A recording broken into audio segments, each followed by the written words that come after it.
কিন্তু সংসার জীবনে গিয়ে একসাথে সময় কাটাতে কাটাতে একত্রে বসবাস করতে করতে যখন মুগ্ধতা কেটে যায়, তখন একে অপরের প্রতি বিরক্তির জন্ম নেয়। সময়ের ব্যবধানে সেই বিরক্তি ফুলে ফেঁপে একসময় ভয়াবহ রূপ ধারণ করে। এর পরিসমাপ্তি বিচ্ছেদে গিয়ে রূপ নেয়। মিরাজ হয়তো শেষ পর্যন্ত গিয়ে বুঝতে পেরেছে সে আমার প্রতি জাস্ট মুগ্ধ, ভালোবাসে না আমায়, সেজন্য পিছিয়ে পড়েছে। তুলির কণ্ঠ ভারী হয়ে এলো। তিথি ভেবেছে হয়তো কান্না করবে, কিন্তু তুলি বয়সের তুলনায় অনেক বেশি শক্ত। সে কাঁদল না, নিজেকে সামলে নিল। জোর করে আরেক লোকমা তিথির মুখে পুরে দিল। তিথি চিবোতে চিবোতে বলল, তুমি মিরাজকে ভালোবাসতে না? ভালোবাসা কি জানি না, মিরাজের প্রতি কেমন ফিলিংস ছিল সেটাও জানি না। শুধু এখন জানি নিশাদকে দেখলে যে অনুভূতির জন্ম হয় সেটা সম্পূর্ণ নতুন। এর আগে এসব অনুভূতির সাথে পরিচিত ছিলাম না। মিরাজের জন্য এমন দমবন্ধ করা অনুভূতি হতো না। এখন নিশান অফিস থেকে ফিরতে লেট করলে, খাবারে অনিয়ম করলে, তার একটু অযত্ন বা অবহেলা দেখলে ভেতরে ভাঙচুর শুরু হয়, দুমড়ে মুচড়ে যায়। জানি না এটা ভালোবাসা নাকি বিয়ে নামক পবিত্র বন্ধনের বহিঃপ্রকাশ।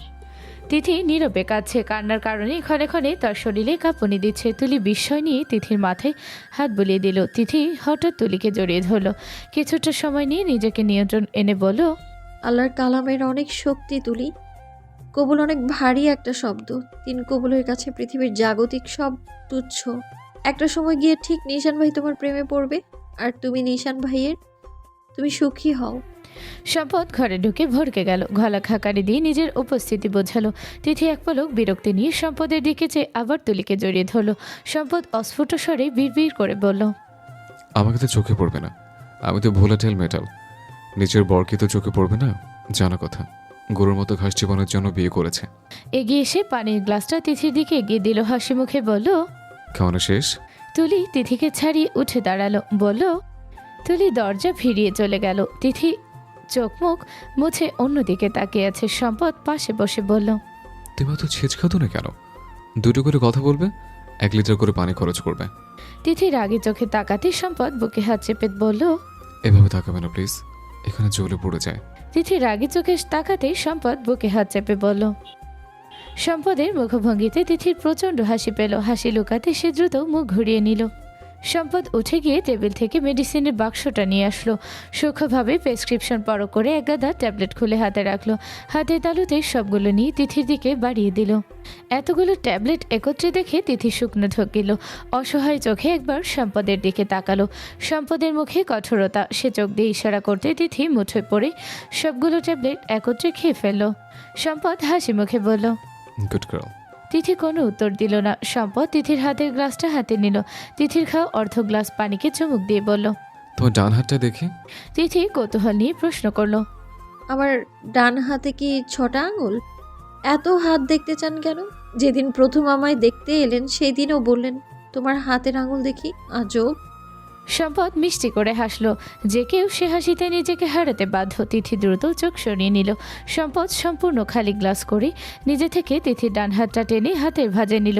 গভীর দৃষ্টিতে সে হাতের দিকে চেয়ে থাকতে তিথি ম্লান হেসে হাতটা ছাড়িয়ে নিল। সম্পদের মনোযোগ ঘোরাতে বলল, আপনি অফিসে যাবেন না? না, ম্যানেজারকে সব ঠিকঠাক বুঝিয়ে দিয়েছে। তিথির ভেতর উস্কুস শুরু হলো। সারাটা দিন তাহলে সম্পদ আর সে এক রুমে থাকবে? কি অস্বস্তিকর পরিবেশ। শুয়ে পড়ো এখন, ঘুমাও। সম্পদের কথাই তিথি বলল, আপনি কি করবেন? আমিও ঘুমাবো। রাতে একটু ঘুমাতে পারিনি, এখন ঘুমাবো। সারা রাত তুমি আমার বুকের মাঝে ছিলে, এবার আমি তোমার বুকের মাঝে থাকবো।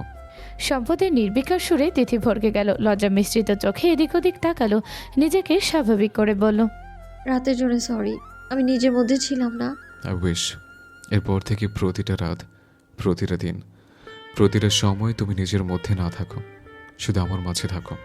তিথি শুনেও না শোনার ভান করলো। জোরপূর্বক সম্পদকে বলল, বড় মা আর বড় বাবাকে ডেকে দিন তো, তারা সরাসরি ভেতরে আসতে লজ্জা পাচ্ছে। আমাকে এক পলক না দেখলে তারা সারাদিন উসখুস করবে।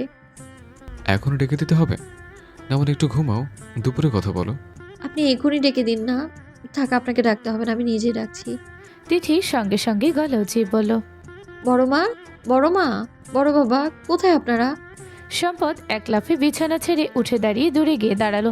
ট্রাউজারের পকেটে হাত ঢুকিয়ে বলল, তোমাকে ডাক্তার চেঁচিয়ে কথা বলতে বারণ করেছে। পায়ের তরুণাস্থিতে টান লাগবে, আমি ডেকে দিচ্ছি। সম্পদ বাহিরে বের হয়ে গেল। ড্রয়িং রুমের সোফায় রেশমা আর সিদ্দিকুর রহমান বসেছিলেন। সে কাছে গিয়ে অতিশয় বিনয়ের সহিত বলল, বড় বাবা আর বড় মা, আপনাদের দুজনকে তিথি ডাকে।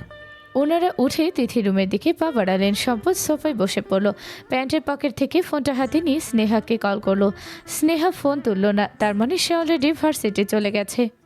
বাবাকে ফোন করলো সে। দুবার রিং হতেই সোবাহান রিনরিনি গলায় বললেন, কে? সম্পদের হাসি পেল। তার বাবার মুদ্রাদোষ এটা। ফোন ধরে জিজ্ঞেস করবেন কে? যতবার ফোন করবে ততবার বলবেন কে। সম্পদ হাসি থামিয়ে বলল, তোমার ছেলে বলছিলাম বাবা। ও, কেমন আছিস তোরা? বৌমা কেমন আছে? সম্পদ তিথির পায়ের ব্যাপারটা লুকিয়ে গেছে। গত রাতে স্নেহার সাথে ফোনে কথা বলার সময়ও বলেনি। আজ বাবাকেও বলবে না। অচল মানুষ আসতে পারবে না, কিন্তু চিন্তা করবে ঠিকই। সে স্বাভাবিকভাবে বলল, বাবা, তোমার বৌমা ভালো আছে? তুমি সকালের নাস্তা খেয়েছ? তা খেয়েছি। স্নেহা খাবার খাইয়ে মেডিসিন খাইয়ে তারপর ভার্সিটি গিয়েছে। রিল্যাক্স। খাওয়া দাওয়া করেছি কিনা সেটা জানার জন্য ফোন দিয়েছিলাম। তোরা কয়দিন থাকবি? তাড়াতাড়ি চলে আসিস। চলে আসবো বাবা। সম্পদ ফোন রাখলো। তিথি রুমের দিকে এক পলক তাকালো। রেশমা আর সিদ্দিকুর রহমান এখনও বের হননি। বাবা মা আর মেয়ের কথাবার্তার মধ্যে সে ঢুকতে চাচ্ছে না। তারা নিজেদের মতো কথা বলুক। সম্পদ ফোনটা পকেটে ঢুকে খবরের কাগজ হাতে নিল। প্রথম পাতায় উল্লেখযোগ্য কিছুই চোখে পড়ল না। সে পেজ উল্টালো। 2-4 লাইনে চোখ বুলিয়ে বিনোদন পেজে গেল। বিনোদন পেজে বড় করে শাকিব খানের ছবি দেয়া। হয়তো নতুন কোনো মুভি রিলিজ হবে। সে আগ্রহ খুঁজে পেল না। পেপারের প্রতিটি পেজ উল্টে শেষ পাতায় গিয়ে তার হাসি পেল। একটা সময় ডেলি খবরের কাগজের খুঁটিনাটি না পড়লে তার সকালে নাস্তা হজম হতো না। অথচ বিয়ের পর খবরের কাগজ প্রতি তার বিন্দুমাত্র আগ্রহ নেই। সব আগ্রহ তিথিকে গিলে। সব মানে সব। হাত পা ছড়িয়ে মাথাটা সোফায় এলিয়ে দিল। সম্পদ চোখ দুটো বন্ধ করে পা নাড়ানো শুরু করলো। তার ঠোঁটের কোণে উপচে পড়া হাসি। সিদ্দিকুর রহমান আর রেশমা বের হয়েছেন। তাদের পদধ্বনিতে সম্পদ তড়িৎ গতিতে উঠে দাঁড়ালো। 2-4টে কথা বলে সে রুমের দিকে এগোলো। খুব ঘুম ঘুম পাচ্ছে। তিথি পাটান করে শুয়ে পড়েছে। দরজা লাগানোর শব্দে মাথা ঘুরিয়ে দেখল সম্পদ। সে বিস্মিত হয়ে বলল, দিনে দুপুরে দরজা কেন বন্ধ করছেন আপনি? সম্পদ এগিয়ে এলো। তিথিকে পাশ কাটিয়ে এক লাফে অপর পাশে গিয়ে শুয়ে পড়লো। লম্বা একটা হাই তুলে বলল, ছিটকেনে লাগাইনি, আটকে আসবো? কোনো দরকার নেই। দরজা ভিড়ে দিয়েছে, শুধু ধাক্কা দিলে কিন্তু খুলে যাবে। খুলুক না। সম্পদ বালিশটা একটু এগিয়ে আনতে তিথি বাধা সেদে বলল, একদম কাছে আসবেন না, আমি অসুস্থ। অসুস্থতার মাঝে নখ ঘেঁষে ঘেঁষি। সম্পদ শব্দ করে হেসে ফেলল। তিথি ডান হাতটা টেনে নিজের হাতে নিল। আঙুলের ভাঁজে আঙুল ঢুকিয়ে বলল, এতেই চলবে, আর কিছু চাই না। তিথি অবাক চোখে সম্পদের দিকে তাকালো। যত দিন যাচ্ছে ছেলেটা তত তার চারপাশে মুগ্ধতা ছড়িয়ে যাচ্ছে। দিন দিন তলিয়ে যাচ্ছে এই মুগ্ধতার সাগরে। সে কি মুগ্ধতা থেকে ভালোবাসা খুঁজে নিতে পারবে? ভেঙে চুরে ভালোবাসতে পারবে সম্পদকে? সম্পদের চোখ বন্ধ। কিছুক্ষণ এপাশ ওপাশ করে সে চিত হয়ে শুলো। তিথি ধরে রাখা হাতটা বুকে নিতে গভীর নিঃশ্বাসের শব্দ কানে এলো। তিথি মাথাটা হালকা উঁচু করে সম্পদের ঘুমতো মুখচ্ছবির উপর অপলক চেয়ে রইল। তিথি আকাশের দিকে তাকিয়ে আছে। সম্পূর্ণ আকাশ জুড়ে তার দৃষ্টি বিচরণ করছে। সে গভীর মনোযোগ দিয়ে আকাশের রং পর্যবেক্ষণ করছে এবং অবাক হয়ে লক্ষ্য করছে যে গড় হিসেবে প্রতি 7 মিনিট অন্তর অন্তর আকাশের রং পাল্টে যাচ্ছে। বাম পায়ে হালকা ভর দিয়ে সে উঠে দাঁড়ালো। ছাদের একদম রেলিং ঘেঁষে দাঁড়িয়ে ফোনের শেষ ছবিটা ক্লিক করলো। তারপর গ্যালারিতে পরখ করে দেখলো সব মিলিয়ে বিভিন্ন রঙের 41টা ছবি সে উঠাতে পেরেছে। বিগত 2 ঘন্টা যাবৎ সে ছাদে বসে আছে। চুপচাপ বসে না থেকে আকাশের ছবি তুলে ফেললো। রেলিং থেকে কিছুটা পিছিয়ে সে বসে পড়লো। আবার কয়েক মিনিটের মধ্যে সন্ধ্যার আজান পড়বে। ঠিক সেই সময় সে আরেকটা ছবি তুলবে, তারপর নিচে নামবে। বেশিক্ষণ বসে রইল না তিথি। ময়লা ছাদেই ওড়নার এক অংশ বিছিয়ে শুয়ে পড়লো। হাত দুটো আড়াআড়িভাবে মাথার নিচে রেখে আকাশের দিকে তাকালো। তার বড় বাবা প্রায় বলতো, আকাশ দেখবি তিথি, সময় সুযোগ পেলেই আকাশ দেখবি। দীর্ঘক্ষণ আকাশের দিকে তাকিয়ে থাকলে অন্য ধরনের প্রশান্তি পাবি। উঁচু কোনো জায়গা শুয়ে আকাশ দেখার মজাই আলাদা। নিজেকে কেমন উল্টো মনে হয় তখন। মনে হয় এই বিশাল আকাশে আমার ঘরবাড়ি। নিজেকে ছন্ন ছাড়া মুক্ত বিহঙ্গের মতো লাগে রে। আকাশ দেখবি বেশি বেশি। আকাশ দেখলে, আকাশ ভালোবাসলে মন আকাশের মতো বড় হয়। তিথি আকাশের পশ্চিম কোণে হাতের আঙুল রেখে বিভিন্ন আঁকিবুকি করলো। কিছুক্ষণ। 1.5 মাসের মতো হলো তার পা ভেঙেছে। সিরিয়াস ফ্র্যাকচার না হলেও পা সারতে দীর্ঘদিন লেগে গেল। 1.5 মাস অতিবাহিত হওয়ার পর গোড়ালি বেকায়দে পড়লে ব্যথা লাগে, তবে হাঁটা চলার সমস্যা হয় না। চট করে উঠে বসলো সে। জামাটা গুটিয়ে সে বাম পাটা টিপে দেখলো। সবসময় ব্যথা লাগে না, হঠাৎ হঠাৎ ভেতরে সূক্ষ্ম চিনচিনে ব্যথা হয়। চায়ের কাপে চামচের টুংটাং আওয়াজে তিথি ঝট করে পিছনে ঘুরে তাকায়। সম্পদ ধীর পায়ে এগিয়ে আসছে, তার বাম হাতে এক কাপ চা, ডান হাতের সাহায্যে চামচ দিয়ে তাতে নাড়া দিচ্ছে। সম্পদের হাঁটা ভঙ্গি দারুণ, কেমন যেন মন কাড়া, পা ফেলে অথচ মনে হয় মাটিও লজ্জা পেয়ে মুখ লুকাচ্ছে। সম্পদ তিথির কাছাকাছি এসে থেমে গেল। ময়লা ছাদ দেখে আড়ষ্ট ভঙ্গিতে বসলো, চায়ের কাপে প্রথম চুমুক দিয়ে সামনের বিস্তীর্ণ আকাশের শেষ সীমানায় দৃষ্টি মেলল। স্নিগ্ধ কণ্ঠে বলল, চা খাবে? তিথি কিঞ্চিত ঘাড় ঘুরিয়ে আর চোখের সম্পদকে দেখল। অফিস থেকে ফিরে শাওয়ার করে তারপর বোধহয় ছাদে আসলো। মাথার চুলগুলো এখনও আধো ভেজা, এলোমেলো হয়ে আছে। হোয়াইট টি শার্টের কলার এবড়ো থেবড়ো। সে চোখ সরিয়ে বলল, কখন এসেছেন? মিনিট 30 কিছু খেয়েছেন? এই তো চা খাচ্ছে। তিথি আর কথা খুঁজে পেল না। বেশ কিছু দিন হলো সে লক্ষ্য করছে সম্পদ কেমন যেন হয়ে গেছে। আগের মতো কথা বলে না, আগের মতো অধিকার খাটায় না, জোর গলায় কিছু বলে না, দুষ্টুমি করে না, সব কিছুতে কেমন গা ছাড়া ছাড়া ভাব। তার খেয়াল রাখে ঠিকই, তার যত্ন করে, খুঁটিনাটি সব বিষয়ে নজর দেয়। তবু তিথির মনে হয় কোথাও যেন সুর কেটে গেছে। সেই আগের সম্পদকে কেন জানি বড্ড মিস করছে সে। তিথি ঘুরে বসলো, সম্পদের দিকে তাকিয়ে আগ্রহ নিয়ে বলল, আপনার মাথার চুল ভেজা, ঠান্ডা লেগে যাবে তো। রুমে গিয়ে মুছে নেব।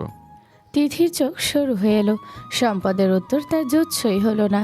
সে জানে সম্পদ আগের মতো উচ্ছল থাকলে বলতো, তিথি চট করে তোমার ওড়না দিয়ে মাথাটা মুছে দাও তো। তিথির কেন যেন কান্না পেল খুব। সে দাঁতে দাঁত চেপে চুপ করে রইল। ইতিমধ্যে চারিদিকে অন্ধকার নামা শুরু হয়েছে। সামনের প্রতিটি ফ্ল্যাটে আলো জ্বলে উঠছে। সম্পদ ঠান্ডা চায়ের কাপে শেষ চুমুকটা দিয়ে উঠে দাঁড়ালো।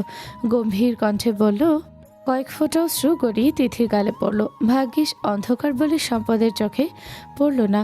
সে মুখটা আরেক ধাপ নিচু করে বলল, আপনি যান, আমি আসছি। তাড়াতাড়ি চলে এসো, তাহলে ঠান্ডা লেগে যাবে।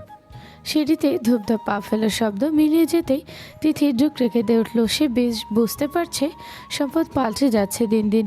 সে আগের সম্পদ তাকে একা রেখে কিছুতেই যেত না, প্রয়োজনে জোরপূর্বক কোলে তুলে নিয়ে যেত। সন্ধ্যা হওয়ার ঘণ্টাখানিক পর তিথি নিচে নামলো। সরাসরি নিজের রুমে ঢুকলো না। সে প্রতিজ্ঞা করেছে সম্পদ যেমন তাকে ইগনোর করছে সেও ইগনোর করবে, যেচে পড়ে কথা বলতে যাবে না। সম্পদ কী করতে চাচ্ছে, কি বোঝাতে চাচ্ছে সে দেখেই ছাড়বে। সে সোবাহানের রুমের দরজার সামনে দাঁড়ালো। সোবাহানের রুমে রাতের খাবার দিয়ে গেছেন, কিন্তু তিনি খাননি। তার হাতে হেনরি রাইডার হ্যাগার্ডের একটা বই আর অল্প কয়েক পেজের মতো আছে। টান টান উত্তেজনা চলছে। রোজামুন্ডের দায়িত্ব কে নিবে? কে হবে রোজামুন্ডের স্বপ্নপুরুষ, উলফ নাকি গডউইন? তিথি দরজার বাইরে থেকে ক্ষীণস্বরে বলল, বাবা। সোবাহান বই বন্ধ করে রাখলেন। বাকি পেজ কয়েকটা গভীর রাতে নিরিবিলিতে পড়বেন।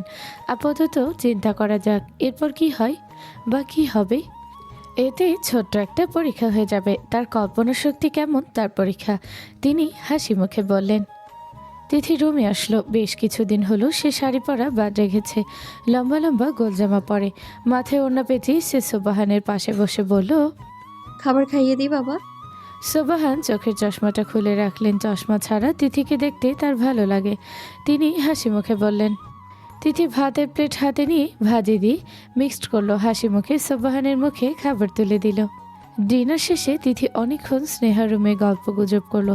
রাত বাড়তে সে নিজের রুমের দিকে পা বাড়ালো। দরজা আধো খোলা ছিল। তিথি ভেতরে উকি দিয়ে দেখলো সম্পদ অল্প একটু জায়গা নিয়ে শুয়ে আছে। হাত পা কুঁচকে জড়সড় করে রেখেছে। ফোঁস করে একটা দীর্ঘশ্বাস ফেলে সে দরজার সিটকিনি আটকে দিল। বিছানার মাঝখানে কোলবালিশ রেখে সম্পদ ঘুমিয়ে পড়েছে। তিথি সেদিকে কিছুক্ষণ তাকিয়ে থেকে ওয়াশরুমে ঢুকলো। চোখে মুখে পানি দিয়ে বের হলো সে। লাইট নিভিয়ে মৃদু আলো জ্বালিয়ে রাখলো। বিছানার দিকে এগিয়ে গিয়ে সম্পদের অপর পাশে শুয়ে পড়ল। সম্পদের দিকে ঘুরে সে দীর্ঘক্ষণ চেয়ে রইল। সম্পদ তার দিকে পিঠ করে শুয়ে আছে। তিথি সাবধানে উঠে বসলো। সামান্য একটা পরীক্ষা করার জন্য অস্ফুট স্বরে মৃদু চিৎকার করে উঠল। 2 সেকেন্ড অতিবাহিত না হতেই সম্পদ এক লাফে উঠে বসলো। হন্তদন্ত হয়ে এগিয়ে এসে তিথির সারা গায়ে হাত বোলালো। চিন্তিত কণ্ঠে বলল, তিথি, তিথি, তুমি ঠিক আছো? কি হয়েছে? কোথাও ব্যথা পেয়েছ? তিথির মুখে অস্পষ্ট হাসি ফুটে উঠল। সম্পদ এখনও তার প্রতি ততটাই কনসার্ন যতটা আগে ছিল। তাহলে প্রকাশ করে না কেন? কি হয়েছে তার? তিথি ম্লান মুখে বলল, কর্নারে শুয়েছিলাম তো, সেই জন্যই ঘুমের ঘুরে পড়ে যেতে নিয়েছিলাম। কোথাও লাগে না তো তোমার? না। সম্পদ তিথির কাঁধ থেকে হাত ছাড়িয়ে নিল, একটা স্বস্তির নিঃশ্বাস ফেল। কিছুক্ষণ আবছা অন্ধকারে কিছু একটা চিন্তা করলো। তিথি ক্ষীণ স্বরে বলল। আপনি শুয়ে পড়ুন, আমিও শুয়ে পড়ছি। তিথি আবার কর্নার ঘেঁষে শুয়ে পড়তে সম্পদ বাধা দিল। মাঝখানের কলবালিশটা তিথির পাশে কর্নারে রেখে বলল, এদিকে এসে ঘুমাও, না হলে পড়ে গিয়ে হাতটা ভেঙে যেতে পারে। তোমার তো আবার ভাঙাভাঙির অভ্যাস আছে। তিথি মাথা নেড়ে শান্ত হয়ে শুয়ে পড়ল। সম্পদ কিছুক্ষণ বসে থেকে অপর দিকে মুখ করে আবার জড়সড় হয়ে শুয়ে পড়ল। তিথি মাথা নেড়ে শান্ত হয়ে শুয়ে পড়ল। সম্পদ কিছুক্ষণ চুপচাপ বসে থেকে তিথির অপর পাশে শুয়ে পড়ল। চুপচাপ দুজন দুদিকে হয়ে চোখ বন্ধ করলো। সঙ্গে সঙ্গে নিস্তব্ধতায় ঢেকে গেল সম্পূর্ণ রুম। একে অপরের থেকে লুকিয়ে ফেলা প্রতিটি দীর্ঘশ্বাস যেন রাতের আবছা অন্ধকার ফেলা করে দিচ্ছিল। সম্পদের ঘুম আসছে না। ঘুমের আজ অধরা। দীর্ঘ সময় নিয়ে এপাশ ওপাশ করেও ঘুম নামক ক্ষণিকের প্রশান্তির মন জয় করতে পারল না। ঘুম আজ ধরাছোঁয়ার বাইরে। সে ধপ করে চোখ খুলল। খুবই সাবধানে সে পাশ ফিরে তিথির দিকে মুখ দিল। তিথি গভীর ঘুমে। তার ভারী নিঃশ্বাস সম্পদের ভেতরটা শান্তিতে ভরিয়ে দিল। ক্ষুধার্ত মানুষ যেমন অন্যের খাবার দেখে তৃপ্তি পায়, অনেকটা তেমন ঘুমহীন দু চোখ ঘুমন্ত পরীকে দেখে প্রশান্তি পাচ্ছে। তিথির মুখটা আবছা, মনে হচ্ছে তার মুখের উপর অদৃশ্য কোনো দেয়াল। অর্ধস্বচ্ছ সে দেয়াল ভেদ করে ওপাশে পৌঁছানো যায় না। ওপাশের রহস্য ঘেরা মানুষটার কাছাকাছি যাওয়া যায় না। অর্ধস্বচ্ছ যে দেয়াল ভেঙে ফেলতে কিনা জানা নেই। সম্পদ উঠে গিয়ে লাইট অন করলো। আবার বিছানায় আছোয়া হয়ে তিথির দিকে তাকিয়ে রইল। গোলগাল মুখ, বোচা বোচা নাক, পাতলা ঠোঁট, ফোলা ফোলা গাল, সব মিলিয়ে খুবই সাধারণ একটা চেহারা। অথচ এই সাধারণ চেহারার আড়ালে কিছু একটা আছে যা তাকে দিন দিন আরও পাগল করে তুলছে, আরও তিথি নির্ভর করে তুলছে।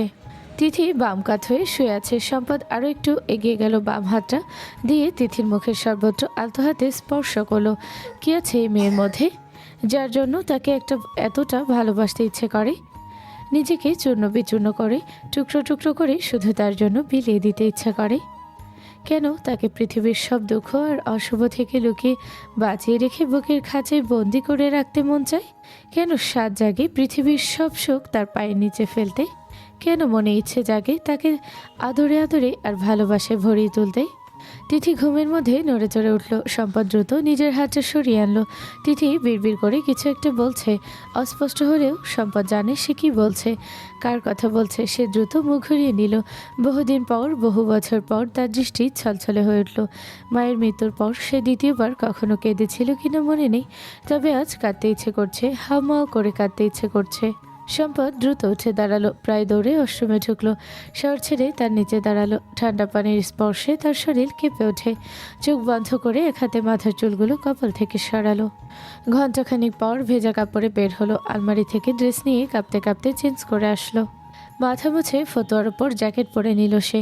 দেয়াল ঘড়ির দিকে তাকালো। 1:22। সে অনিচ্ছা নিয়ে বিছানার দিকে এগিয়ে গেল। বালিশের নিচ থেকে ফোনটা হাতে নিল। ভুলবশত চোখ চলে গেল তিথির দিকে। জামা কাপড় এলোমেলো করে শুয়ে আছে মেয়েটা। সে পায়ের নিচে থাকা কম্বলটা টেনে গলা পর্যন্ত টেনে দিল।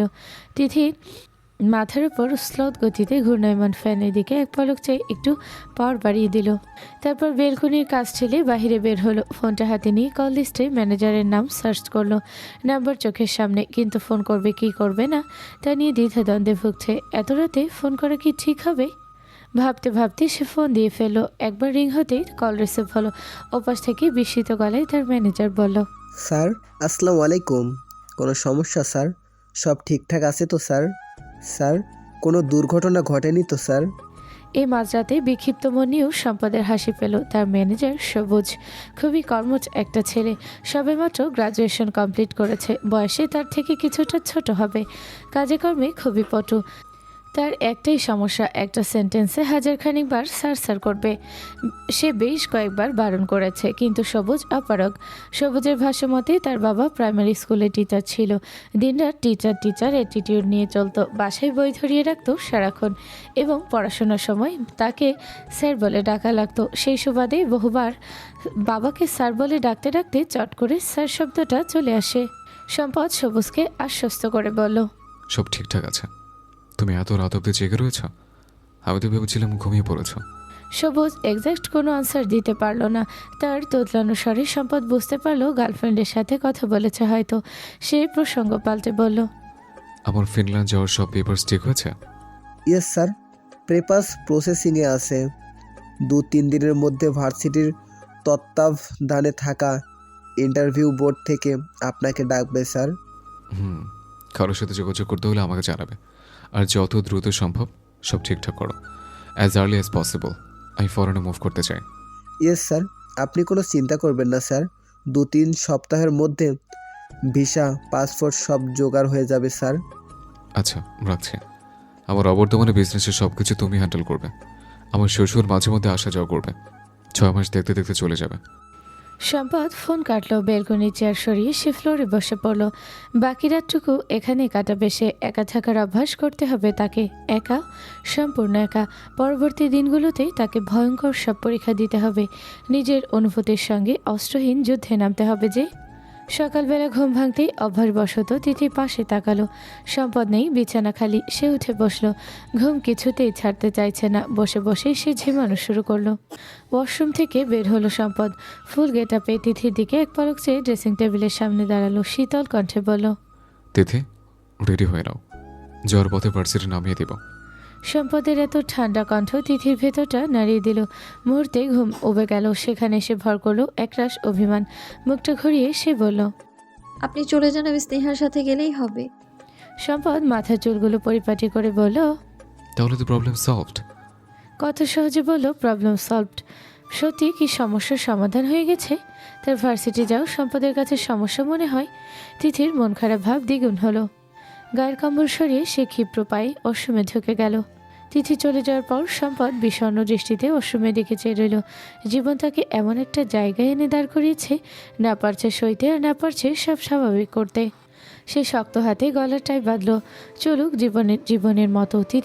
তিথির মতো সে কারো চলার পথে বাধা হয়ে দাঁড়াবে না। দরজার কাছে পৌঁছে পেছন ঘুরে তাকালো সম্পদ। তিথি ওয়াশরুম থেকে বের হয়নি এখনো। মেয়েটা শরীরের অযত্ন করছে বেশ। এটা তাকে আরও পোড়াচ্ছে। যতই স্বাভাবিক থাকার চেষ্টা করছে ততই যেন চারপাশ আরও জটিল হয়ে উঠছে। সে আবার পিছিয়ে এলো। ওয়াশরুমের দরজায় করাঘাত করে বলল, তিথি, দ্রুত বের হও। নাস্তা করবো একসাথে। ভেতর থেকে তিথি রুদ্ধ কণ্ঠে বলে উঠল, তিথি, বের হও বলছে। তুমি অসুস্থ হলে তোমার বড় বাবাকে কৈফিয়ত দিতে হবে আমার। তিথি ভেতর থেকে জলে পড়ে গেল। শুধুমাত্র বড় বাবাকে কৈফিয়ত দেওয়ার ভয়ে সম্পদ এত দায়িত্ব দেখাচ্ছে, কর্তব্য পালন করছে। এমন দায়িত্ব কর্তব্য তার চাই না। সে বের হলো না। জিদ ধরে বলল, অসুস্থ হলে আমি হব, আপনার কাছে কেউ কৈফিয়ত চাইবে না, নিশ্চিন্তে থাকুন। তিথি, লাস্ট বারের মতো বলছি, বের হবে নাকি দরজা ভাঙবো? সম্পদের কণ্ঠের ধার থেকে তিথি ভয়ে চুপসে গেল। আস্তে করে দরজা খুলে বের হলো। মাথা উঁচু করে একটাবার সম্পদের দিকে তাকালো না। সম্পদ সে ভেজা মুখের দিকে কিয়ৎক্ষণ চেয়ে রইল। হুঁশ ফিরতে বিছানার উপর থেকে টাওয়ালটা তিথির দিকে দিয়ে বলল, হাত মুখ মুছে ফেলো। তিথি কোনো রকমে মুছে সম্পদের পিছু পিছু নিচে নামলো। স্নেহা নতুন ড্রেস পরে অলরেডি খাওয়া শুরু করেছে। তিথি বাতাসি খালার থেকে জেনে নিল সোবাহানকে খাবার দেওয়া হয়েছে কিনা। জানার পর প্লেট হাতে স্নেহার পাশে বসে পড়ল। স্নেহা মুখে খাবার পরে বলল, ভাবি 10 মিনিটসের মধ্যে রেডি হবে, কিন্তু আমার লেট হয়ে যাবে। তিথি মাথা নেড়ে হু জানালো। ডিমের সাদা অংশ মুখে পড়ে সম্পদের দিকে তাকালো। সম্পদের সমস্ত ধ্যান জ্ঞান খাবারে। গভীর মনোযোগ দিয়ে খাবার খেয়ে যাচ্ছে। এতটা মনোযোগ স্টুডেন্টরা ক্যালকুলাস ক্লাসেও দেয় না। আজ হলিডে। নিশান ঠিক করেছিল বিকেলে পুরনো বন্ধুদের সাথে দেখা করবে, সিনেমা দেখবে একত্রে। কিন্তু বিপত্তি ঘটল। তুলি হঠাৎ করে অসুস্থ হয়ে পড়েছে। মশরামশরি করছে, কাটা মুরগির মতো ছটফট করছে, কিন্তু কি অসুখ হয়েছে তা বলছে না। এ নিয়ে আনুমানিক 20 বারের মতো অনুরোধের স্বরে নিশান বলল, তুলি, সমস্যা কি তোমার? কি হয়েছে? তুলি এবারে উত্তর দিল না। তবদা মেরে পড়ে আছে, ক্ষণে ক্ষণে লাফিয়ে উঠছে। তুলিকে তুলে আছাড় মারার গোপন ইচ্ছেটুকু হজম করলো নিশান। এত একরোখা আর তেদর মেয়ে হয়। যখন সে ঠিক করবে কথা বলবে না, মানে হাজার ধমকাধমকি করে তার মুখ খোলানো যাবে না। তবে এই পিচ্ছি মেয়েটার ধৈর্য শক্তি সম্পর্কে সে অবগত। নিশ্চয়ই আজ অসহ্যের বাইরে কষ্ট হচ্ছে বলে এতটা ছটফট করছে। সে তুলির পাশে বিছানায় বসে একটা হাত তার মাথায় রাখলো। মেয়েটার মধ্যে অদ্ভুত একটা ক্ষমতা আছে। খুব দ্রুত সবাইকে নিজের মায়ে জড়িয়ে ফেলতে পারে, সবার মনে জায়গা করে নিতে পারে। 2-3 দিনের মধ্যে তার মা বাবাকে আপন করে নিয়েছে। এখন তার মা বাবা তুলিকে এতটা আদর করে যে নিশানের সন্দেহ হয় সে তাদের ছেলে কিনা। সত্যি মেয়েটার মধ্যে বিশেষ একটা ক্ষমতা আছে।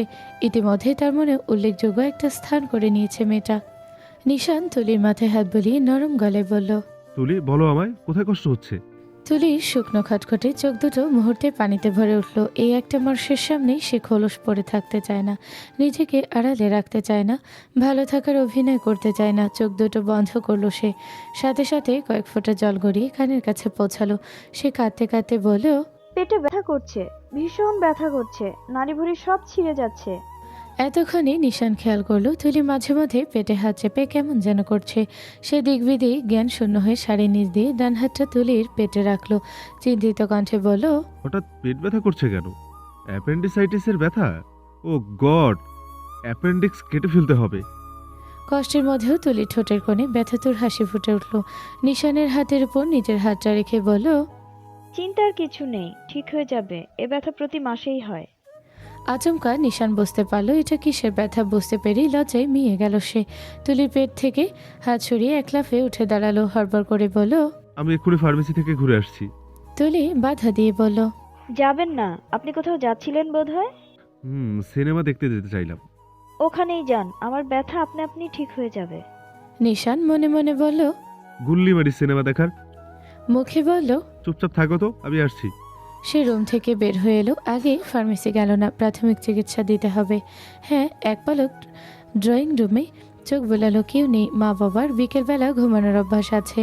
রান্নাঘরে ঢুকে ডেকচিতে পানি বসালো নিশান। গরম পানি ছেঁকা দিলে ব্যথা কমার কথা। মিনিট 5-7 পর সে গরম পানিটা তুলির দিকে বাড়িয়ে দ্রুত তুলির সামনে থেকে সরে আসলো। কে জানি তুলির সামনে যেতে নিজেরই লজ্জা লজ্জা করছে। ড্রয়িং রুমের দরজা খুলে সে মোড়ের দিকে এগোলো। কাছেই 3 রাস্তার মোড়ে ফার্মেসির দোকান। তিথি ব্যালকনি দিয়ে অধীর আগ্রহে গেটের দিকে তাকিয়ে আছে। তার মন বলছে আজ সম্পদ ফিরবে, আজ বাসে ফিরবে। 2 দিন হলো সম্পদ বাসে ফিরছে না, প্রচুর কাজ নাকি জমে আছে, সেজন্য রাতের বেলা অফিসেই থেকে যাচ্ছে। বাসায় না ফেরার কথাটি সম্পদ নিজেই তাকে ফোন করে বলেছিল। সে যাতে খাবারের অনিয়ম না করে, ঠিকমতো ভার্সিটি আসা যাওয়া করে, তার জন্য কড়া নির্দেশ দিয়েছে। সম্পদ বাসায় থাকলে তাদের মধ্যে বিশেষ কোনো কথাবার্তা হয় না, উল্লেখযোগ্য কোনো ঘটনা ঘটে না। তবুও এই মানুষটা আশেপাশে থাকলে তিথি স্বস্তি পায়। কাছাকাছি না থাকলেও আশেপাশে আছে, এতেই শান্তি শান্তি অনুভূত হয়। অন্ধকার বেলকনি থেকে সে দেখলো একটা গাড়ি এসে মেন গেটের কাছে দাঁড়িয়েছে। দারোয়ান দরজা খুলছে, দেরি করলো না। আস্তে আস্তে গাড়িটা ভেতরে ঢুকলো। গাড়িটা যে সম্পদের তা তিথির অজানা নয়। তার ভেতরটা প্রশান্তিতে ভরে গেল। সে দ্রুত বেলকনি থেকে সরে আসলো। চোখের পলকে সে বিছানাটা গোছগাছ করলো, বেডশিট টান টান করলো। ড্রেসিং টেবিলের উপর ছড়িয়ে ছিটিয়ে থাকা জিনিসগুলো গুছিয়ে রাখলো। শেষ মুহূর্তে আলমারি থেকে সম্পদের জন্য ড্রেস বের করে বাইরে রাখলো। সম্পদ ক্লান্ত শরীর নিয়ে রুমে ঢুকলো। একটানে গায়ের কোট খুলে বিছানায় ছুঁড়ে মারলো। গলার টাইটা টেনে খুলে ফেললো। শার্টের সামনের বেশ কয়েকটা বোতাম আলগা করে শটান বিছানায় শুয়ে পড়লো। চোখ বন্ধ করে বলল, বড্ড টায়ার্ড লাগছে, ঘন্টাখানেক পর ডেকে দিও তিথি। ঠিক আছে।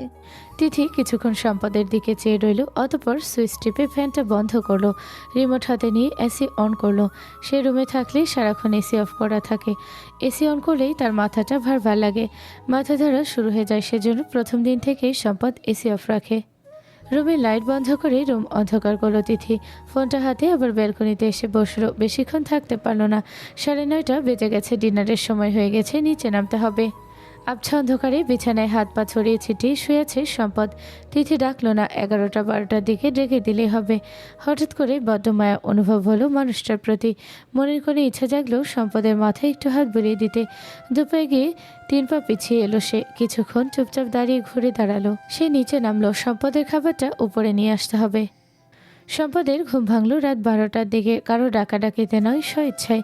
ঘুম থেকে উঠে অভ্যাসগতভাবে দেয়াল ঘড়ির দিকে চোখ পড়ে মনটা ক্ষুব্ধ হয়ে গেল। সে ভেবেছিল তিথি তাকে ডেকে দিবে। এই জিনিসটা তার দেখার খুব ইচ্ছে ছিল। তিথি তাকে কিভাবে ডাকে সেটা, গায়ে হাত দিয়ে ধাক্কা দিবে নাকি কানের কাছে মুখ নিয়ে ডাকবে, অন্য কিছু। কিন্তু দেখতে পেল না। কিছু অনুভূতির সাক্ষী জোর করে হওয়া যায় না একপাক্ষিকভাবে। 2 পক্ষের সমান সমান আগ্রহ থাকতে হয়। সে উঠে বসলো। তিথি সেন্টার টেবিলের পাশে চেয়ারে বসে আছে, চোখ বন্ধ তার। হয়তো বসে থাকতে থাকতে ঘুমিয়ে পড়েছে। রুমে আলো জ্বলছে। সম্পদ উঠে গিয়ে সবার আগে এসি অফ করে ফ্যান ছাড়লো। তারপর তিথির দিকে এগিয়ে গেল। তিথি সত্যি সত্যি ঘুমিয়ে পড়েছে, অথচ তার তিথিকে আজ খুব গুরুত্বপূর্ণ কিছু কথা বলার আছে। সম্পদ এগিয়ে গিয়ে অতীব সাবধানে তিথিকে কোলে তুলে নিল। ধীর পায়ে বিছানার দিকে এগিয়ে নিঃশব্দে তিথিকে শুয়ে দিল। আপাতত ঘুমাক, একটু পর ডেকে দিবে। তিথিকে তার কিছু জানানোর আছে। তিথির পেট পর্যন্ত কম্বল টেনে দিয়ে সে ওয়াশরুমে ঢুকলো। দীর্ঘ সময় নিয়ে শাওয়ার শেষ করে বের হলো সে। টেবিলে প্লেট দিয়ে খাবার ঢেকে রাখা, চালটা কাঁধে ঝুলিয়ে সম্পদ চেয়ার টেনে বসে পড়ল। খাবার দেখে তার ক্ষুধা মাথা চাড়া দিয়ে উঠেছে। দুপুরেও আজ কিচ্ছু খাওয়া হয়নি। মুখে এক লোকমা খাবার ভরে তিথির কথা মনে পড়ল। তিথি খেয়েছে তো। সম্পদ আবার উঠে বিছানার দিকে এগোলো। তিথি ঘুমের মধ্যে নড়াচড়া করছে। এই তিথি, তিথি। তিথি রেসপন্স করলো না। সম্পদ বাম হাতে হালকা করে ধাক্কা দিল, তবুও তিথি চোখ খুলল না। সে শীতল হাতটা দিয়ে হালকা করে তিথির কপালে স্পর্শ করে ডাকলো, এই তিথি, তিথি। তিথি চোখ খুলল। কিছুক্ষণ অবাক নয়নে সম্পদের মুখপানে চেয়ে রইল। সম্পদ হাতটা সরিয়ে বলল, রাতে খেয়েছ? তিথি উঠে বসে পড়ল, গায়ের ওড়না টেনে টেনে বলল, আপনি উঠে গেছেন? কয়টা বাজে? একটার বেশি বাজে। এত রাত হয়ে গেছে? তুমি কি রাতের খাবার খেয়েছ? না খেলে আমার সাথে খেতে পারো। তিথি টেবিলের দিকে চোখ গেল, পরক্ষণে সম্পদের দিকে চেয়ে বলল, খেয়েছি, আপনি খেয়ে আসুন। সম্পদ সরে গিয়ে আবার চেয়ার টেনে বসে পড়ল। তিথি কিছুক্ষণ চুপচাপ বসে রইল। সম্পদ ছোট ছোট লোকমা করে ভাত মুখে পুড়ছে। সেদিকে অপলক চেয়ে তিথির মনে হলো ভাত খাওয়ার দৃশ্য পৃথিবীর যাবতীয় চমৎকার দৃশ্যের মধ্যে একটি। তার আবার ঘুম ঘুম পাচ্ছে। মুখে হাত রেখে সে হাই তুলল।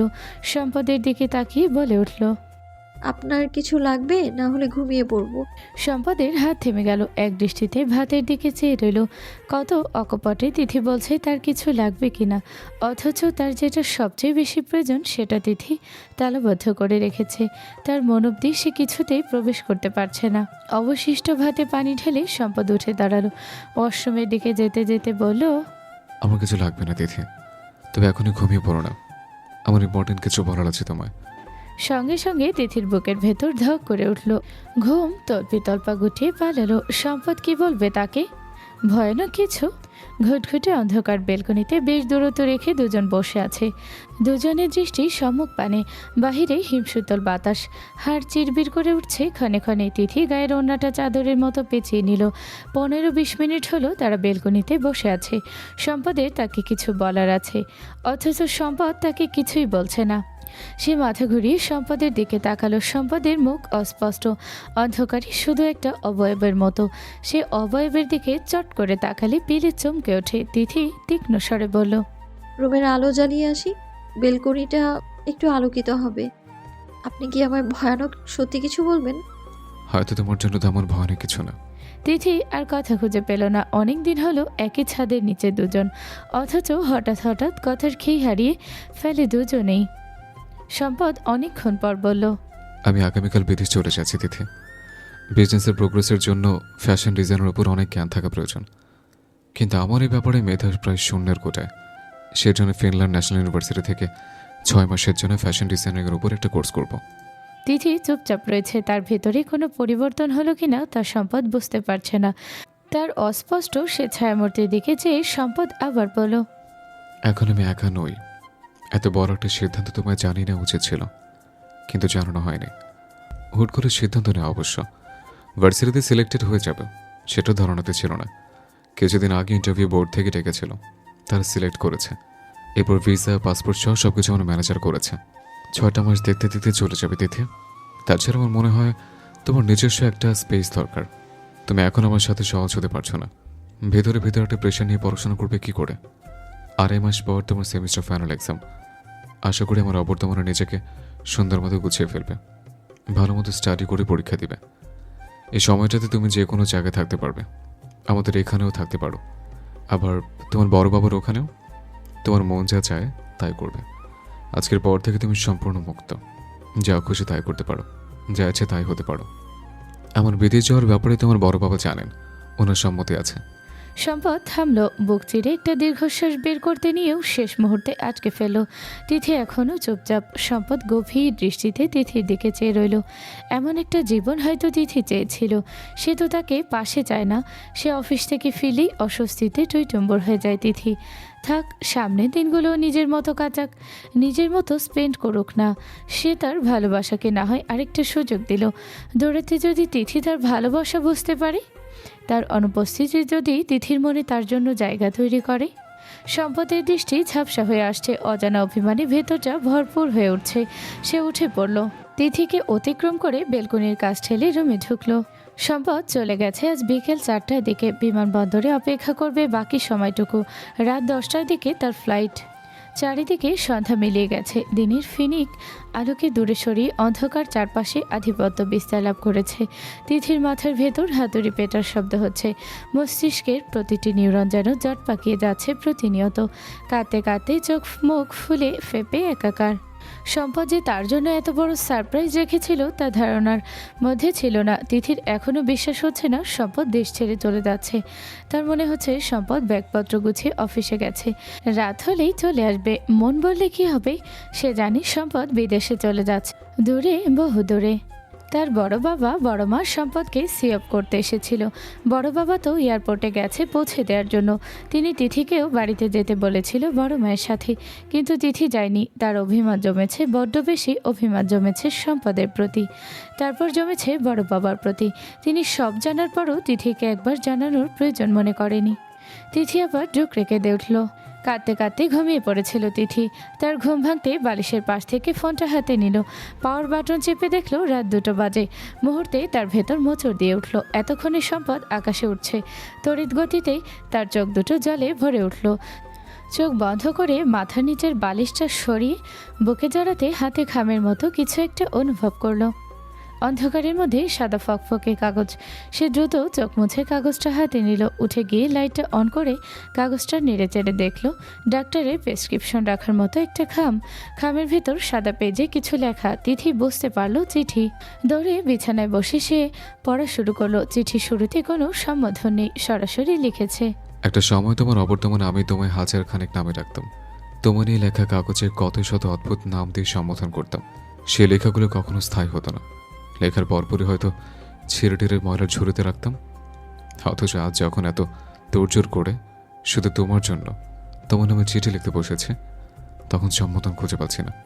কেন যেন মনে হচ্ছে আমার কল্পনায় ডাকা তোমার নামগুলোর উপর থেকে অধিকার হারিয়ে ফেলেছে। তিথি, এই লেখা যখন তুমি পড়বে তখন আমি তোমার কাছে নেই, তোমার থেকে বহু দূরে।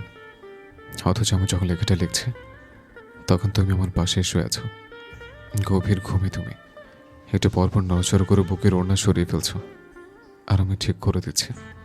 তুমি কখন এমন পরিস্থিতির শিকার হয়েছ যে রাতের পর রাত জেগে একজনের দিকে তুমি মন্ত্রমুগ্ধের মতো চেয়ে রয়েছ, অথচ সে ঘুমের মধ্যে অন্য একজনকে নিয়ে স্বপ্ন সাজাচ্ছে, স্বপ্নে অন্য একজনের হাত ধরে ছোটাছুটি করছে, অন্য একজনের কথা ভেবে ঠোঁটের কোণে হাসি ফুটে উঠছে। তুমি জানো এটা কতটা কষ্টের তুমি বলে বোঝাতে পারবো না। অথচ রাতের পর রাত ধরে আমি সহ্য করে যাচ্ছে। ভেতরে পুরো ভস্ম হয়ে যাওয়া ধ্বংসস্তূপ সবার আড়ালে রাখছে। তোমার থেকে নিজেকে লুকিয়ে কতটা স্বাভাবিক আচরণ করছে। এর বড় বলবে আমার ধৈর্য শক্তি কম। তোমাকে একটা গল্প শোনাই তিথি, আমার নিজের গল্প। ভেবে রেখেছিলাম কোনো ঘুটঘুটে অন্ধকার রাতে একত্রে সপ্তর্ষি তারকারাশি দেখতে দেখতে তোমায় বলবো, অথবা ভরা পূর্ণিমার কোনো ফকফকে জ্যোৎস্না রাতে জ্যোৎস্না স্নান করতে করতে তোমায় শোনাবো আমার প্রথম প্রেম, প্রথম ভালোবাসা, প্রথম অনুভূতির কথা। সেদিন স্নেহার ভার্সিটিতে ভর্তির জন্য সব ডকুমেন্টস নিয়ে দুজন একসাথে যাই। আর ভর্তির সব প্রসেসিং শেষে একটা ফোন কল আসে আমার। কথা বলার জন্য সবে মাত্র 4 তলার করিডোর এসে দাঁড়িয়েছে। করিডোরের অপর প্রান্তে কাচের মতো স্বচ্ছ একটা হাত নজরে এলো। একটা মেয়ে আমার দিকে পেছন ঘুরে কারোর সাথে কথা বলছে, আর ডান হাতটা পেছন দিকে দিয়ে ব্যাগের চেন খোলার চেষ্টা করছে। হাতের নীল আর সাদা পাথরের সৃষ্ট ব্রেসলেটে সূর্যরশ্মি পরে চিকচিক করছে। স্নিগ্ধ সে হাতে দুটো বড় বড় তিল। চোখের পলকে সে হাতের মায়ে ফেসে গেলাম। মেয়েটাকে দেখার তীব্র কৌতূহল জন্মালো। ফোনটা কারে নিয়ে মেয়েটার কাছে পৌঁছানোর আগে সে ভিড়ের মাঝে হারিয়ে গেল, আর খুঁজে পেলাম না। এরপর থেকে আমার সময় কাটতে লাগলো অস্থিরতায়। পরের দিন স্নেহাকে নিয়ে আবার ভার্সিটি গেলাম। মনটা ভীষণ অস্থির, কোথায় যেন বড় একটা ঘটনা ঘটে গেছে। স্নেহাকে নিয়ে এটা ওটা দেখাতে দেখাতে বেলা পড়ে গেল। দুপুরের দিকে ভার্সিটির সামনে ক্যান্টিনে গেছি খাবার কিনতে। অ্যাডমিশনের সময় বলে প্রচুর ভিড়ের মধ্যে দাঁড়িয়ে অপেক্ষা করছে। হঠাৎ আমার পেছন থেকে অবিকল সে হাতটা টাকা ধরে আছে দোকানদারের দিকে। সে ব্রেসলেট, সেই তিল, সেই নরম তুলতুলে হাত। বড্ড চিরচেনা মনে হলো সেই হাতকে। পেছনে ঘুরে হাতের অধিকারে সেই মানুষটাকে দেখার আগে গলায় মিহি একটা সুর ভেসে এলো। সামান্য গলা উঁচিয়ে বলছে, মামা আমার টাকাটা রাখুন, আমার টাকাটা রাখুন। দোকানদার টাকা হাতে নিতেই হাতটা চোখের সামনে থেকে অদৃশ্য হয়ে গেল। আমি দ্রুত ঘুরে দাঁড়িয়ে কয়েক পেয়ে গিয়ে সেই হাতের মালিককে দেখলাম এবং সেই মায়া কাটা চেহারা নিজেকে হারিয়ে ফেললাম। মেয়েটা তখন দূরে দাঁড়িয়ে সেই স্নিগ্ধ হাতের ধরে রাখা চায়ের কাপে চুমুক দিচ্ছে আর বন্ধুদের সাথে গল্প করছে। তার এক কাঁধে ঝোলানো সে গতকালের কালো ব্যাগ। আমার আর হুঁশ নেই। সে যে মেয়েটার মাঝে নিজেকে হারিয়ে ফেললাম। এরপর একটি সুযোগ পেলে স্নেহার ভার্সিটিতে গিয়ে হাজির হতাম।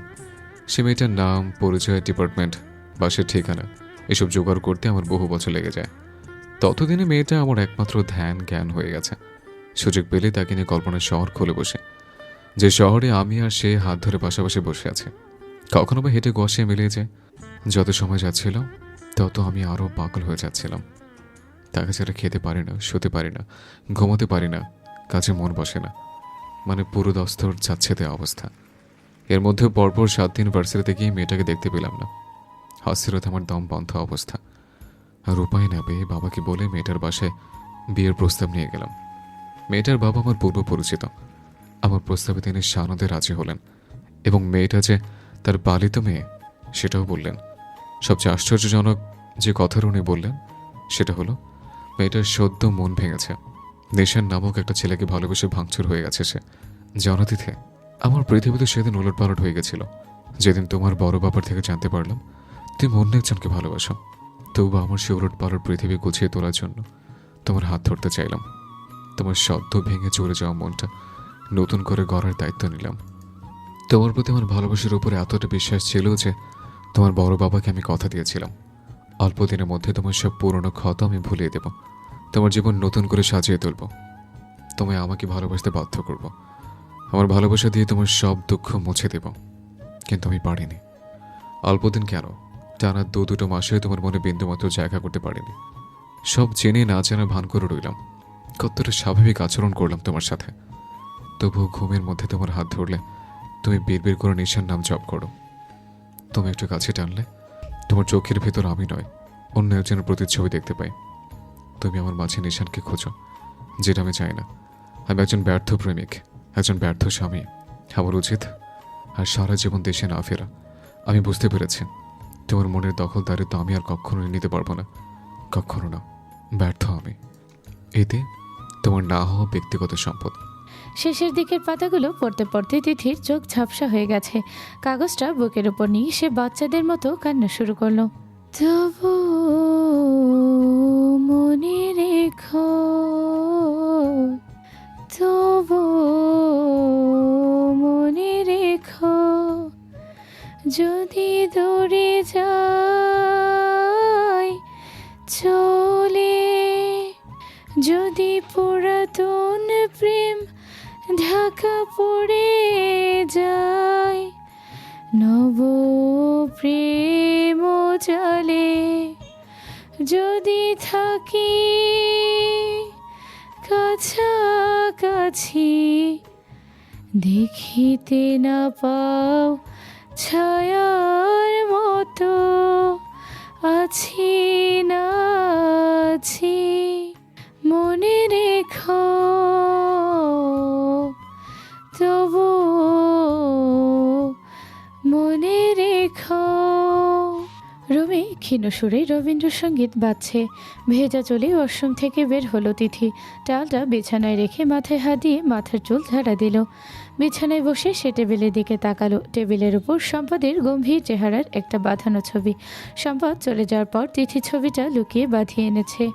যদি পড়িয়া মনে ছলো ছলো জল নাই দেখা দে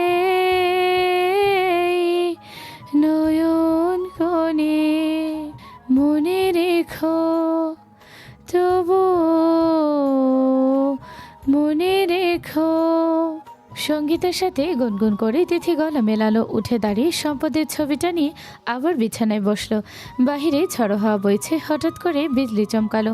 তার আলোয় ক্ষণিক সময়ের জন্য আলোকিত রুমটা আরও খানিক আলোকিত হয়ে গেল। চারিদিকে কেমন মাতাল করা পরিবেশে। এরকম চমৎকার একটা পরিবেশে তিথির মন খারাপ ভাব তীব্র হলো। সম্পদ থাকলে এই পরিবেশ পূর্ণতা পেত সে। আচমকা রুমের লাইট বন্ধ হয়ে গেল।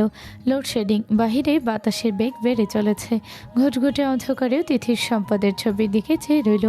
একটু পর ভেজা নয়নে ডান হাতটা দিয়ে সম্পদের ছবি ছুঁয়ে দিল।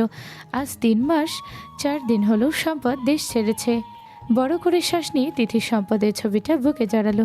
এই কয়েকটা মাসে সে একটা দিনের জন্য বড় বাবার বাড়িতে যায়নি, যাতে সম্পদ এটা ধারণা করে না যে সে এখনও অতীতে পড়ে আছে। সে অতীতে পড়ে নেই, অতীত থেকে তার মুক্তি মিলেছে। এখন তাকে সম্পদের অনুপস্থিতি পড়ায়, নিশানের নয়। এখন তার সবচেয়ে প্রিয় জায়গা হলো সম্পদের এই রুমটা, সবচেয়ে প্রশান্তির জায়গা। ভার্সিটি গেলে, বাহিরে গেলে বা অন্য কোথাও গেলে সে সারাক্ষণ উদ্গ্রীব থাকে কখন এই রুমটাতে ফিরবে। সম্পদের সে চিরপরিচিত গন্ধটা একমাত্র এই রুমে খুঁজে পায় সে। প্রতিটি রাত সে তার বালিশের পাশে একটা বালিশ রেখে কল্পনা করে সম্পদ তার পাশে শুয়ে আছে। এই তো নড়ে চড়ে উঠল, ঘুমের ঘরে কাঁধ ঘুরল, এই তো বিড়বিড় করে কিছু একটা বলছে। তিথির সেমিস্টার ফাইনাল এক্সাম আজ শেষ হয়েছে। এই কয়েকটি মাস সে যতটা সম্ভব গুছিয়ে পড়াশোনা করেছে। সম্পদের উপর অনেকটা জিদ ধরে পড়েছে সে। বিগত মাসগুলিতে সপ্তাহ 2 থেকে 3 দিন সম্পদ ফোন দিত। সারাদিনের কত কর্মকাণ্ড তিথি মস্তিষ্কে সাজিয়ে রাখত সম্পদকে বলার জন্য, অথচ ফোন কানে নিয়ে তার কিছুই বলা হতো না। সম্পদের নির্জীব কণ্ঠ তার সব উচ্ছ্বাস ঠুনকো করে দিত, অভিমানে ভরিয়ে দিত মনটা। সম্পদ প্রফেশনালি 2-4টে কথা বলে ফোন রেখে দিত। আর নয়, অনেক হয়েছে, অনেক পড়েছে সে। নিজেকে আর কষ্ট দিবে না।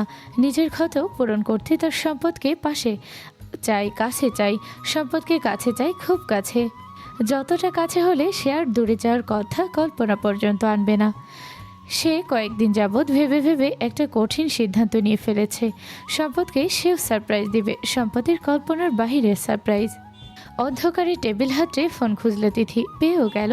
ফোনে আননোন একটা নাম্বার ডায়াল করে সে কল করলো। সন্ধ্যাবেলা তিথির ঘুম ভাঙল, একটু নড়েচড়ে বাম কাঁধ ফিরল। উঠতে ইচ্ছে করছে না, চোখ খুলতে মন সায় দিচ্ছে না। তবুও মনের উপর এক প্রকার জোর খাটিয়ে চোখ দুটো খুলল। ঘুম ঘুম চোখে সে দেখল সম্পদ চিত হয়ে শুয়ে আছে, বাম হাতটা কপালের উপর আড়াআড়িভাবে রাখা, ডান হাতটা মাথার নিচে। তিথি অবাক হলো না। বিগত মাসগুলোতে সে প্রতিনিয়ত সম্পদকে স্বপ্নে দেখে, নিজের চারপাশে সম্পদের উপস্থিতি টের পায়, সব জায়গায় সম্পদের অস্তিত্ব অনুভব করে। প্রতিটি ক্ষণে ক্ষণেই সম্পদের মুখটা এসে মন দরজায় করা নাড়ে। তার নিজের উপর আর নিয়ন্ত্রণ নেই মনের উপর। সবটা সম্পদের দখলে, সব কিছুতে সম্পদ নামক মানুষটার বিচরণ। তার দেহের এবং মনের সব অধিকার মানুষটা ছিনিয়ে নিয়েছে। যুদ্ধক্ষেত্রে পরাজিত সৈনিক এখন সে, কিন্তু এ পরাজয়ে দুঃখে নেই, আছে শুধু আনন্দ, অপরিসীম ভালোবাসা আর ভালো লাগা। সে হেরে গেছে সম্পদের ভালোবাসার কাছে। সম্পদ নিজের ভালোবাসা দিয়ে তাকে হার মানাতে বাধ্য করেছে পুনরায় ভালোবাসতে। সে দূরে গিয়ে তিথিকে বুঝিয়ে দিয়েছে তার জীবনের কতটা অংশ জুড়ে এই মানুষটার বসবাস, এই মানুষটাকে সে কতটা ভালোবাসে। তিথি চোখ বন্ধ করলো, ঘুমের ঘোরে সম্পদের প্রতিমূর্তির দিকে এগিয়ে গেল। ডান হাত বাড়িয়ে সম্পদকে জড়িয়ে বুকে মাথা রাখলো।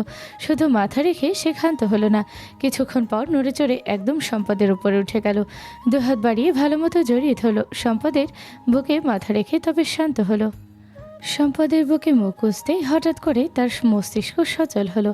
স্বপ্নে কি কাউকে এতটা অনুভব করা যায়, এতটা গভীরভাবে ছুঁয়ে দেখা যায়? এতদিনের স্বপ্নে তো সব ছাড়া ছাড়া ছিল। সম্পদকে ছুঁয়ে দেখার আগেই অদৃশ্য হয়ে যেত।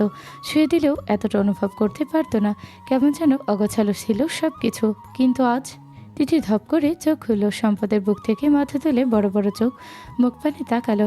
সঙ্গে সঙ্গে তার বুকের ভেতর ছোটখাটো সাইক্লোন বয়ে গেল। সম্পদ কপালে হাত রেখে শান্ত চোখে তার দিকে চেয়ে আছে। তিথির সব কিছু কেমন পরাবাস্তব মনে হচ্ছে। সে কি গভীর ঘুমের স্বপ্ন দেখছে? স্বপ্ন কি করে হবে? আর স্বপ্ন না হলে সম্পদ তার রুমে বিছানায় তার বুকের নিচে কি করছে? সম্পদের তো বিদেশে থাকার কথা, কি করে সম্ভব? চোখ কচলে ফের তাকালো সে। সম্পদের সে নীরব চাহনির কোনোরূপ পরিবর্তন ঘটেনি। কপাল কুচকে চোখ শুরু হলো তিথির। সম্পদ হাত বাড়িয়ে তার কুচকানো কপালের রেখা শিথিল করে দিতে তিথির ঘর কাটে। নিজের দিকে একবার তাকায়, নিজেকে এভাবে সম্পদের বুকের উপর দেখে ছিটকে সরে যায়। এক লাফে বিছানা থেকে উঠে অস্ফুট স্বরে বলে, কে? সম্পদ চোখ তুলে তাকালো তার দিকে। গভীর সে চাহনি, তার গভীরতায় তিথির জ্বলে পড়ে খাক হয়ে যাওয়া ভেতরে নিমিষে শীতলতা ঘটল। তোতলানো স্বরে বলল, আপনি আপনি কি সম্পদ? সম্পদ দীর্ঘশ্বাস ফেল, অন্যদিকে তাকিয়ে বলল, আমি তো তাই জানি। আপনি কোথা থেকে আসবেন? আমি নিশ্চিত স্বপ্ন দেখছি। মুহূর্তে সম্পদের চোখে মুখে বিরক্তি ফুটে উঠল। তিথি তা স্পষ্ট বুঝতে পারছে। সম্পদ তার প্রশ্নের উত্তর দিল না, কাত করে তিথিকে পিঠ দিয়ে শুয়ে পড়ল। এতে তিথির বুকের ভেতর মোচড় দিয়ে উঠল এবং বুঝতে পারল সে স্বপ্ন দেখছে না, সত্যি সত্যি সম্পদ এসেছে, বিদেশে থেকে চলে এসেছে। কিন্তু তার কোর্সের তো এখনো কয়েক মাস বাকি। হাতের আঙুল গুনি সে বুঝতে পারল আজ দিয়ে 3 মাস 11 দিন হলো সম্পদ দেশের বাইরে। তার কোর্স কমপ্লিট হতে আরও মাস 3 লাগার কথা। তাহলে হুট করে চলে এলো কেন? তিথি এক ছুটে সম্পদের কাছে আসতে নিয়েও দুপা পিছিয়ে গেল। মুহূর্তে চোখ দুটো কানে কানে পরিপূর্ণ হয়ে গেল। সম্পদ বিদেশে থেকে আসলো অথচ তাকে একটিবার জানানোর প্রয়োজন মনে করলো না। তার লাইফে সে এতটা মূল্যহীন, এতটুকু গুরুত্ব নেই, এই তার ভালোবাসা? তিথির চোখে অবাধ অশ্রুধারা বইতে সে দৌড়ে অশ্রমে ঢুকে গেল। দীর্ঘক্ষণ পর তিথি অশ্রম থেকে বের হলো। ইতিমধ্যে রুম অন্ধকারে ঢেকে গেছে। গোধূলি সন্ধ্যার সেই লালাভা ঢেকে ফেলেছে নিকষ কালো অন্ধকারে। ছিটে ফোটা আলো কোথাও নেই, সব জায়গা অন্ধকার গ্রাস করেছে। অন্ধকারে এগিয়ে গিয়ে তিথি সুইচে চাপ দিল। সঙ্গে সঙ্গে মিষ্টি একটা আলো রুমের সর্বত্র ছড়িয়ে পড়ল। আলোটা চোখ পড়লে মনে প্রশান্তি নেমে আসে, কিন্তু তিথি কোনো প্রশান্তি অনুভব করলো না। বিছানায় তাকিয়ে দেখল সম্পদ পাতলা একটা কম্বল জড়িয়ে গভীর ঘুমে। তিথি ছলছল চোখে এগিয়ে গেল, মাথা নিচু করে গভীর দৃষ্টিতে সম্পদের দিকে চেয়ে রইল। মুখটা অনেক শুকিয়ে গেছে সম্পদের, কিন্তু চেহারার মাধুর্য কমেনি। একদম ধবধবে ফর্সা হয়ে গেছে, ত্বকগুলো কেমন মসৃণ। তিথি গভীর আবেগে সম্পদের কপাল ছুঁয়ে দিল সম্পদের মুখের সর্বত্র।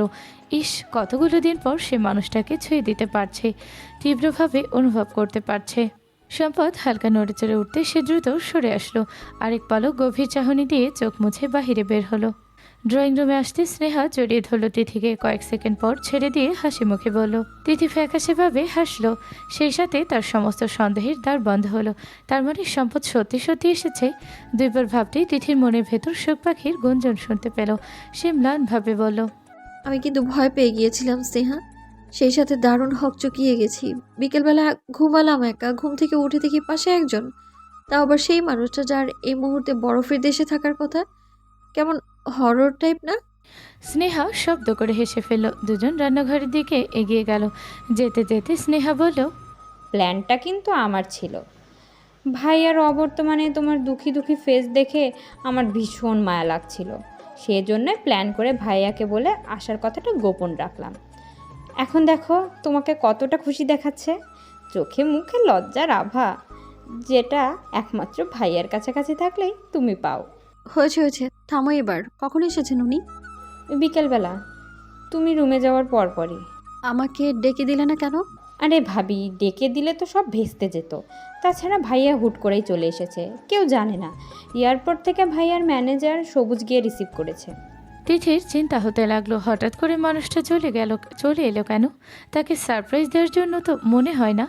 সে বেসিনে হাত ভিজিয়ে বলল, স্নেহা, তোমার ভাই হঠাৎ করে আসলো কেন? বিজনেসের কাজে ইমার্জেন্সি টিকিট ম্যানেজ করে এসেছে। কয়েকটা দিন পর আবার চলে যাবে। আবার চলে যাবে? কথাটা খচ করে সূচের মতো বুকে বিঁধল তিথির। সে আর কথা বলতে পারল না। ডেকচিতে পানি তুলে দিল। ফ্রিজ থেকে দুধের বোতল বের করে পানিতে ভিজিয়ে রাখলো। চমৎকার করে 1 কাপ চা বানিয়ে সে সম্পদকে ডাকবে। সে সম্পদকে সারপ্রাইজ দেওয়ার কথা ভেবে রেখেছিল, অথচ সম্পদ নিজে থেকে তাকে একের পর এক সারপ্রাইজ দিয়ে যাচ্ছে। ওঠা 1 কাপ চা হাতে তিথি রুমের সামনে দাঁড়ালো।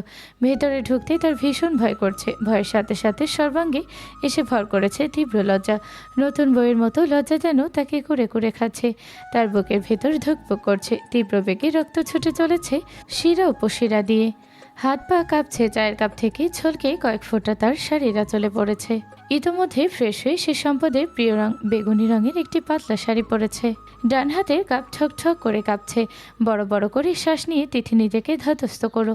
চায়ের কাপটা 2 হাতে শক্ত করে ধরে ভেতরে ঢুকলো। লম্বা একটা শ্বাস নিয়ে নিজেকে ধাতস্থ করলো তিথি। চায়ের কাপটা 2 হাতে শক্ত করে ধরে ভেতরে ঢুকলো। সম্পদ পুরো বিছানা জুড়ে শুয়ে আছে। হাত পা ছড়িয়ে ছিটিয়ে রেখেছে। মাথার নিচের বালিশ সরে গেছে। গায়ের কম্বল খসে পড়েছে। ডান পাটা শুধু কম্বলে ঢাকা। তিথি চায়ের কাপটা টেবিলে নামিয়ে রাখলো। আড়ষ্ট ভঙ্গিতে বিছানার কাছাকাছি গিয়ে দাঁড়াতে চমকে গেল। সম্পদের গায়ের ব্ল্যাক টি শার্টের অনেকখানি উপরে উঠে গেছে, যার দরুন ফর্সা পেটের প্রায় পুরোটাই উন্মুক্ত। এতদিন একত্রে থেকেও সে আজ অব্দি সম্পদকে খালি গায়ে দেখেনি। প্রতিবার শর শেষে গায়ে কিছু না কিছু পরে বের হতো। তিথি ধপ করে সম্পদের মাথার কাছে বসে পড়ল। বালিশটা হাতে নিয়ে সম্পদের মাথার নিচে দিতে গিয়ে থেমে গেল। সম্পদকে ডেকে দিতে হবে, না হলে তার এত যত্ন করে বানানো স্পেশাল চাটা ঠান্ডা হয়ে যাবে। ঘুমের মধ্যেই সম্পদ কাঁধ ঘুরল, নড়ে চড়ে আবার সোজা হলো। তিথি গালে হাত রেখে দীর্ঘক্ষণ সম্পদের মুখশ্রীর দিকে চেয়ে রইল। বহুদিনই চক্ষু তৃষ্ণা সে মেটাবে আজ। সম্পদের মুখের দিকে ঝুঁকে সে কাছে থেকে পর্যবেক্ষণ করলো। হঠাৎ করেই তার মস্তিষ্কে অন্য চিন্তা ভর করলো। এরপর কখনো সময় সুযোগ হবে কিনা কে জানে। সব চিন্তা বাদ রেখে আচমকা মুখটা নিচু করে সম্পদের দুগালে চুমু খেলো। খুব দ্রুত সরে আসলো সে, কান দিয়ে ধোয়া বের হচ্ছে লজ্জায়। সম্পদের অগোচরে কাজটা করেই তার এত লজ্জা লাগছে। মানুষটা জেগে থাকলে তার আর সাহস হবে না। উঠে দাঁড়িয়ে রুম পায়চারি শুরু করলো সে। সম্পদ এখনো ঘুম থেকে উঠছে না কেন? না, এভাবে অপেক্ষা করা দুরূহ ব্যাপার। কিছুক্ষণ পর সে আবার বিছানার কাছে এলো। হাত বাড়িয়ে সম্পদকে ডাকতে নিতে চোখ মুখ কুঁচকে গেল। কি বলে ডাকবে? সরাসরি সম্পদ, নাকি নাম ধরে না ডেকে বলবে ওগো শুনছো? ধ্যাত, এত তাড়াতাড়ি তুমিতে আসা যাবে না। তিথি হাতটা গুটিয়ে নিল, তবে মুখটা নিচু করে যথাসম্ভব নরম গলায় বলল, শুনছেন? এই যে শুনছেন, উঠে পড়ুন, সকাল হয়ে গেছে। সম্পদের কোনো হেলদোল নেই, মরা কাঠের মতো পড়ে আছে। তিথি অসহায় চোখে টেবিলে রাখা চায়ের কাপের দিকে তাকালো। ধোয়া ওঠা বন্ধ হয়েছে অনেক আগে। সে গলার স্বর আর একটু উঁচু করে বলে উঠল, মিস্টার প্রপার্টি, উঠে পড়ুন। আশ্চর্য, উঠছে না কেন?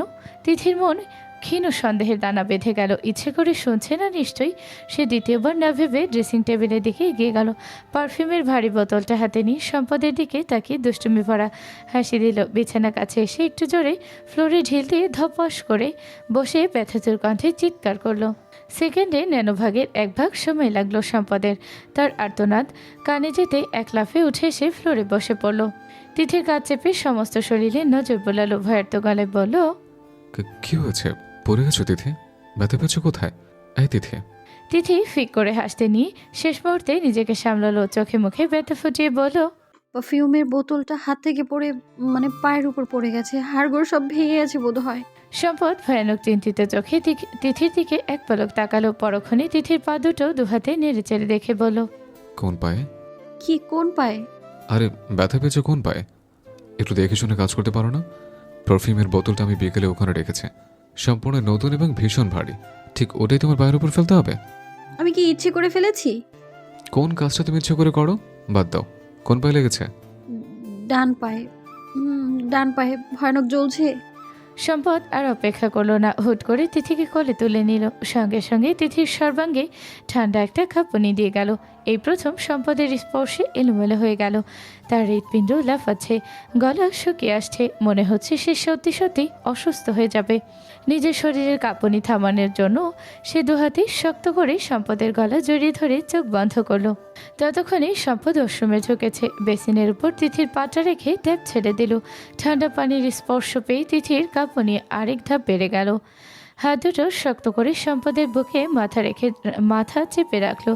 জড়ানো গলায় বলল, পানি, আমি পানি খাবো। কি বলছো? কি খাবে? পানি।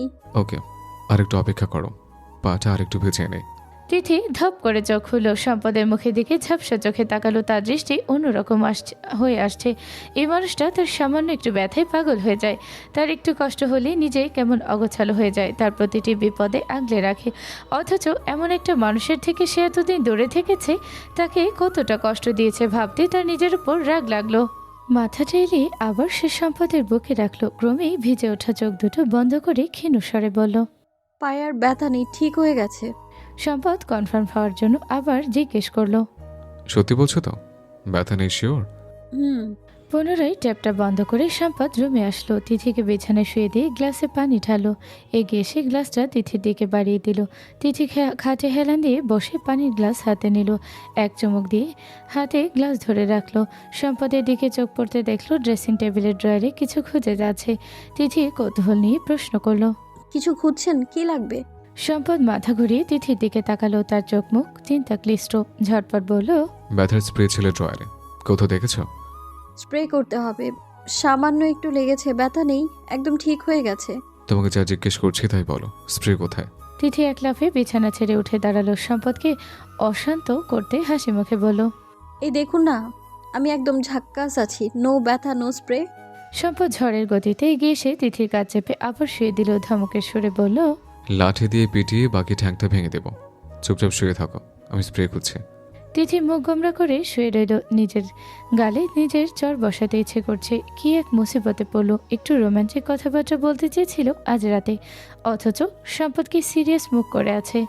অনেক খোঁজাখুঁজির পর সম্পদ স্প্রে হাতে এগিয়ে এলো। তিথির মুখের দিকে এক পলক চেয়ে ডান পাটা হাতে তুলে নিল। পায়ের চারপাশে স্প্রে করে গোড়ালি ধরে একটু এদিক ওদিক করে বলল, একদম না, একটুও ব্যথা নেই। এখন বুঝতে পারছো না, মাঝ রাতে পায়ের ব্যথায় ঘুমোতে দেবে না।